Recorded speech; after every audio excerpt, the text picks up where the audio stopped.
আসসালামু আলাইকুম দর্শক ভাইরা, আজকে আমি যাচ্ছি আমার বাসা থেকে 40 থেকে 50 কিলোমিটার ফাঁকে বালুরচরে। তো আপনারা দেখতে পাচ্ছেন আমার দুই পাশে গম ক্ষেত, সর্ষে ক্ষেত, নদীর পাড় দিয়ে রাস্তাটা গেছে। মোটামুটি ভালোই সুন্দর লাগতেছে আমার কাছে।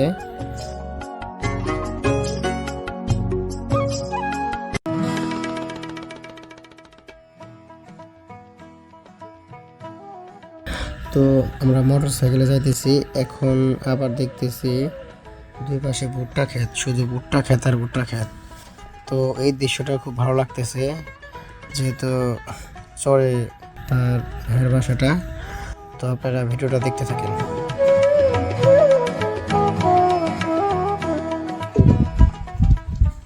আসসালামু আলাইকুম ভাই, কেমন আছেন? ওয়ালাইকুম আসসালাম, আলহামদুলিল্লাহ ভালো আছি। ভাইয়ের নামটা কি যদি বলতেন? আমার নাম আব্দুল হালিম সরকার, গ্রাম বাসামারা, জেলা দৌলতপুর, জেলা মানিকগঞ্জ। আপনি এই জায়গা আসলে ইস্পাত প্রযুক্তিতে দেখতেছি, মানে এই প্রজেক্টটা করতেছেন।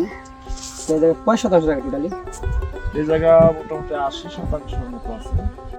আসসালামু আলাইকুম দর্শক ভাইরা, চলে আসলাম হালিম ভাইয়ের প্রজেক্টে। এখন আমরা এই প্রজেক্টে যাব। এখানে অনেক কিছু রোপণ করা হবে: মরিচ, বেগুন, করলা, ধন্দু, ঝিঙ্গে, চিচিঙ্গে, অনেক আইটেমের সবজি। আর এই পুরো প্রজেক্টটা মোটামুটি 70 থেকে 80% জায়গা দেখতে পাচ্ছেন। এখন আমরা এখানে দেখাবো কিভাবে মরিচের চারা রোপণ করতে হয়, দেখাবো। তো ভিডিওটা দেখতে থাকেন। আমি এক মুঠ মাটি আগে উঠামো, মাটি উঠাই গাছগুলো সরামো, সরাই এই জায়গায় আমার ট্রাইকোডার মিশ্রিত জৈব সার, ভার্মি কম্পোস্ট, ট্রাইকোডার আর হচ্ছে ওয়ান্ডার এগুলো দিয়ে আমি এক মুঠ পরিমাণে জায়গা দিব, দিয়ে সেরে তারপর আমি যে মরিচের চারাগুলা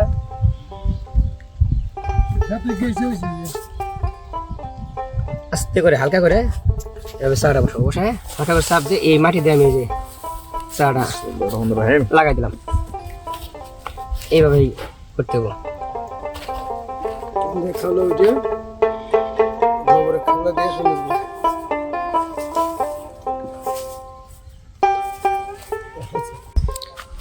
রাকিব ভাই, হ্যাঁ ভাই, এই ই দিয়া যে সিদ্ধ করতেছেন, এটা কি বোনার জন্য সিদ্ধ করতেছেন? এটা ভাই আমি শশা রোপণ করব, তো সরাসরি শশার বীজ দেবো। বীজের থেকে বীজের দূরত্ব কতটুক? বীজের থেকে বীজের দূরত্ব হইতেছে ভাই 16 ইঞ্চি, 16 থেকে 18 ইঞ্চি। কি কি জাতের শশা রোপণ করবেন? হ্যাঁ ভাই, কি কি জাত? এটা এগ্রন সিডের জাতের নামটা হইতেছে সামরিন। সামরিন। এখানে দুইটা জাতের শশা রোপণ করুন, আর হইতেছে green king, Himalaya green king. দেখবো যে কোনটার কতটুকু তফাৎ, ফলনটা ভালো মন্দ দেখার জন্য এই জায়গা নানান পদে ভ্যারাইটিস দেওয়া হয়েছে। কোনটা ভালো হয় এটা আমাদের পরীক্ষা শুরু। আচ্ছা ভাই, গর্তের মধ্যে কি দিতেছেন এগুলা? সার কি জন্য দেওয়া হইতেছে? ও, সারের ঘাটতি সেই জন্য না?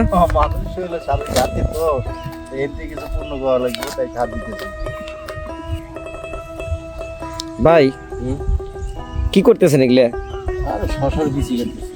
শশার বিচি গাড়ার নিয়মটা একটু যদি ভালো করে দেখাইতেন।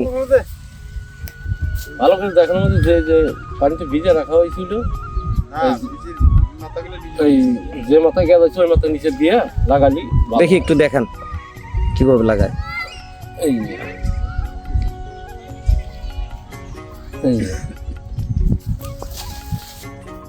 ভাই এটা কোন জাতের বেগুনের চা লাগাই দিয়েছেন? বেগুনের জাতের নাম হচ্ছে বিগ বস। বিগ বস। এখানে দেখতেছি আপনি প্রতিটা গ্যাপে সার দেওয়া হয়েছে। এটা মানে ওই জায়গা দিতেছে সার বালতিতে করে দেখতেছি। আর এই যে আপনার এটা কিসের জন্য সারটা দেওয়া হয়েছে? মূলত সারের একটু ঘাটতি আছে, তো সেই জন্যই। আর দেখতেছি অনেক প্রচুর পরিমাণে ভাদালে ঘাস, এই ঘাসে আর কি সারটা খায় ফেলাইছে। এটার কারণে আপনি সারটা দিয়ে তারপরে আপনি যে চারাগুলা লাগাইতেছেন। বুঝতে পারছেন? এখানে 4 জাতের 5 জাতের বেগুন দেওয়া হইতেছে। একটা হইতেছে বিগ বস, একটা হইতেছে পরি, আর একটা হইতেছে রয়্যাল, আর একটা হইতেছে ফিড লিডার, আর একটা হইতেছে গ্রিন লং। মোট 5 জাতের। এখানে টোটালি 80% জায়গা 5 জাতের বেগুন দেওয়া হইতেছে, 4 জাতের করলা, 5 জাতের মরিচ, 2 জাতের শশা, তারপরে 2 জাতের ধুন্দুল, এক জাতের চিচিঙ্গা, মানে সব মিলেই এখানে একটা সবজির বাগান করা হইতেছে। আর এটা দেখতে পাইতেছেন চর অঞ্চলের জায়গাটা, মানে এই এলাকায় সবজি আবাদ নাই বললে চলে, একদম নতুন এলাকাটা দেখতে পাইতেছেন। এলাকায় কোনো সবজির আবাদ নাই। যমুনা নদীর পারে। তো আমাদের জন্য এই হালিম ভাইয়ের প্রজেক্টে জন্য আপনারা সবাই দোয়া রাখবেন যাতে এই ভাই এখান থেকে সাকসেসফুল হতে পারে। আসসালামু আলাইকুম ভাই, আপনার পরিচয় দিয়ে আপনি আসলে কি কাজ করেন, আপনি এখানে এই কৃষি কাজে আসার উদ্দেশ্যটা যদি বলতেন। শেয়ার করেন ভাই। আসসালামু আলাইকুম। আমি সরকারি জব করি। তা আমার এই কৃষিতে আসার উদ্দেশ্য হচ্ছে, আসলে দেশে শুধু পড়াশোনা করে সবাই চাকরির পিছনে দেয়। তা আমি চাচ্ছি যে আমি নিজে একটা উদ্যোক্তা হয়া, কৃষি উদ্যোক্তা হয়া, যে এই ইয়াং জেনারেশনকে যারা পড়াশোনা করে শেষ করছে, চাকরির জন্য এদিক সেদিক ঘুরে বেড়াইতেছে, তাদেরকে উদ্দেশ্য করে যাতে আমার দেখা দেখিতে স্পৃহা পায়, উৎসাহ পায় যে না, কৃষিক্ষেত করলে এখানে কিছু লাভবান হওয়া যায়, চাকরির চাইতে বেশি লাভবান হওয়া যায়, নিজের খাদ্যের চাহিদা, দেশের খাদ্যের চাহিদা মেটানো সম্ভব হয়। সেই চিন্তাধারা থেকে আমি কৃষিতে নতুন উদ্যোক্তা হিসেবে কাজ করতেছি।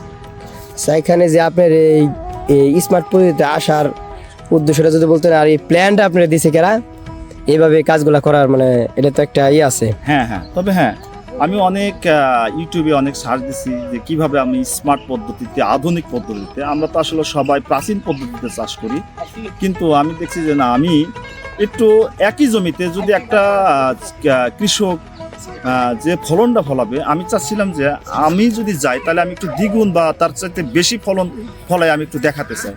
সেজন্যে অনেক ভিডিও দেখছি, তারপরে শেষমেশ আমি ভিডিও পেলাম অনেক দূরের ছেলেরাই কাজ করতেছে, কিন্তু আমাদের যেহেতু আমার বাড়ি বাচ্চামারা, দৌলতপুর, মানিগঞ্জে, তা আমার এক ছোট ভাই রাকিব শিবালয়, তো তার কাছ থেকে আমি কিছু পরামর্শ নিই এবং সে নিজে এসে আমার এই কার্যক্রম পরিদর্শন করে, নিজে হাতে এই বেড তৈরি করে এবং অনেক পরামর্শ দেয়।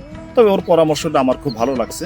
হয়তো প্রথম অবস্থায় আমার একটু কষ্টটা বেশি যাচ্ছে, খরচটা বেশি যাচ্ছে, তার মানে নতুন অবস্থায় বেড়া, মালচিং পেপার, লেবার খরচ, বা এখানে যে জমি প্রস্তুত করা নিয়ে এখানে অনেক ঘাস ছিল, আমরা অনেক লেবার দিয়ে গাছগুলা পরিষ্কার করছি। তো সবাই দোয়া করবেন। আমি এখানে চাষ করতেছি, বীজ রোপণ করলাম বেগুনের কয়েক জাত, 5-7টা জাত, তারপরে কাঁচামরিচের কয়েকটা জাত, তারপরে শশার কয়েকটা জাত, ধুন্দুল, চিচিঙ্গা। তবে আমার ভবিষ্যতে ক্যাপসিকাম বা রকমেলন, তারপরে দামি ফসল করার একটা চিন্তা ভাবনা আছে, ফলনের আমার একটা চিন্তাধারা আছে। তো সবাই আমার জন্য দোয়া করবেন, আমি যেন সাকসেস হতে পারি এবং আমাকে দেখে ইয়াং ছেলেরা যাতে উৎসাহ পায় যে এই কৃষিকাজ করতে। আচ্ছা ভাই, ধন্যবাদ।